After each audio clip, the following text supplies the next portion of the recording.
Hey, what's up mga kaballers? Maligayang pagbabalik sa aking channel. Halina't pag-usapan natin ang balitang Austin Reeves Warriors inilabas na.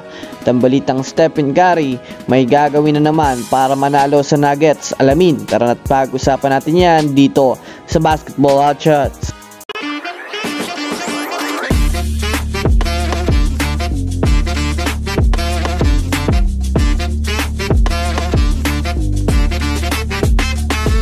Una nga muna tayong dumako mga kaballers sa balita patungkol dito kay Andre Drummond ng Chicago Bulls. Well, matagal-tagal rin nga po mga kaballers na nanahimik ang pangalan ni Andre Drummond sa liga. Ito ay dahil na rin marami rin big mans ang umuugong ang pangalan at nasa pawan na siya. Sa ibang mga teams nga po mga kaballers na nalipatan nito ay palagi na lang nga po siyang ginagawang bench player. Ngunit dahil sa ngayon nga mga kaballers ay matunog ang pangalan nitong makakabalik na siya sa pagiging starting player. Sa huling apat nga po mga kaballers ng laro nito ay maganda na ang nagiging performance na kung susumadayan nga natin mga kaballers, bumabalik na nga po ang kanyang kumpiyansa sa kanyang sarili bilang isang malakas na big man.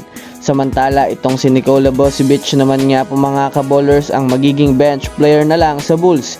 Sa kasalukuyan nga po mga kaballers ay nag-average nga itong si Andre Drummond ng halos double digits sa rebounding na masasabi nating malaking tulong ito para sa kanilang kupunan.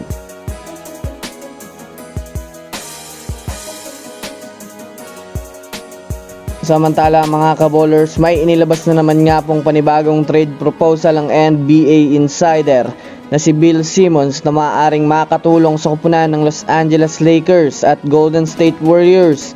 Matatanggap nga po mga kaballers ng Lakers itong si Draymond Green habang makukuha naman ng Warriors itong si Austin Reeves. Ayon sa rason nitong si Bill Simmons, malaki nga daw ang may tutulong na depensa ni Draymond Green sa Lakers dahil na rin sa ito nga daw ang numero unong problema nila sa ngayon, habang sa Warriors naman mga kaballers ay magkakaroon rin ng malakas na impact itong si Austin Reeves pagdating sa opensa. Kung susumadayan nga natin mga kaballers, pareho nga po itong magbe-benefit sa magkabilang kupunan.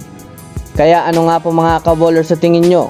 Pumunta naman tayo mga kaballers sa gagawin ni Stephen Curry bukas. Well, alam naman nga po natin na makakatapat na naman ng Warriors ang defending champion na Denver Nuggets sa pangatlong pagkakataon.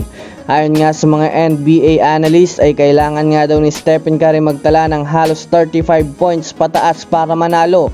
Kung titignan nga natin mga kaballers ng mabuti, marami-rami rin nga po ang panalo ng Warriors kapag nagtatala itong si Stephen Curry ng halos 30 points. Kaya yan nga daw ang dapat gawin ni Stephen Curry bukas sa kanilang magiging laban sa Nuggets. So yan lang po mga kaballers ang ating pag-uusapan sa ngayon. Pindutin ang subscribe and hit nyo na rin ang notification bell para sa mga susunod na update sa mundo ng basketball. And this is Basketball Hotshots. Thanks for watching.